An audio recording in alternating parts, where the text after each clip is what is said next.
ಇದು ಮಧುರೊಡೆ ಸಖತ್ easy and ಸಿಂಪಲ್ಲಾಗಿ ಮಾಡಬಹುದು. ಟೇಸ್ಟ್ ಅಂತೂ ತುಂಬಾ ಚೆನ್ನಾಗಿರುತ್ತೆ. ಮೊದಲನೇದಾಗಿ ಒಂದು ಈರುಳ್ಳಿನ ಸಣ್ಣದಾಗಿ ಹಚ್ಚಿಟ್ಕೊಂಡಿದ್ದೀನಿ. ನಂತರ ಕರಿಬೇವು, ಕೊತ್ತಂಬರಿ ಸಣ್ಣದಾಗಿ ಹಚ್ಚಿಟ್ಕೊಂಡಿದ್ದೀನಿ. ಹಸಿರು ಮೆಣಸಿನ್ಕಾಯಿನ ಸಣ್ಣದಾಗಿ, ತುಂಬ ಸಣ್ಣದಾಗಿ ಹಚ್ಕೋಬೇಕು. ಎಷ್ಟು ಸಣ್ಣದಾಗಿ ಸಾಧ್ಯ ಆಗುತ್ತೋ ಅಷ್ಟು ಸಣ್ಣದಾಗಿ ಹಚ್ಕೊಂಡು ಒಂದು ಪಾತ್ರೆಗೆ ಸೇರಿಸ್ಕೊತಾ ಇದ್ದೀನಿ. ನಂತರ ಜಜ್ಜಿಟ್ಕೊಂಡಿರುವಂತಹ ಶುಂಠಿನ ಸೇರಿಸಿ ರುಚಿಗೆ ತಕ್ಕಷ್ಟು ಉಪ್ಪನ್ನ ಹಾಕಿ ಚೆನ್ನಾಗಿ ಮಿಕ್ಸ್ ಮಾಡ್ಕೋಬೇಕು. ಈರುಳ್ಳಿ ಎಲ್ಲ ನೀರು ಬಿಡೋಕ್ಕೆ ಶುರು ಆಗಬೇಕು. ಒಂದು 5 ನಿಮಿಷ ಚೆನ್ನಾಗಿ ಮಿಕ್ಸ್ ಮಾಡ್ಕೋತಾ ಹೋದರೆ ಈರುಳ್ಳಿ ಎಲ್ಲ ನೀರು ಬಿಡೋಕ್ಕೆ ಶುರು ಆಗುತ್ತೆ. ಆ ಟೈಮಲ್ಲಿ ನಾವು ಸಣ್ಣ ರವೆ ಬರುತ್ತೆ ಗೊತ್ತಾ, ಸೂಜಿ ರವೆ, ಆ ರವೆನ 1 ಕಪ್ ಸೇರಿಸ್ಕೊತಾ ಇದ್ದೀನಿ.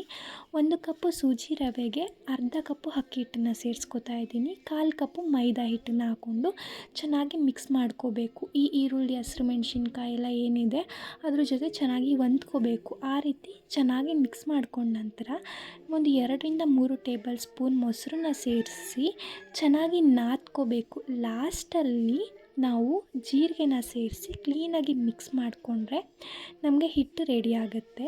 ನಂತರ ನಾನಿಲ್ಲಿ ಬಾಳೆ ಎಲೆನ ಬಳಸ್ತಾ ಇದ್ದೀನಿ. ನೀವು ಬಟರ್ ಪೇಪರ್ ಕೂಡ ಬಳಸಬಹುದು.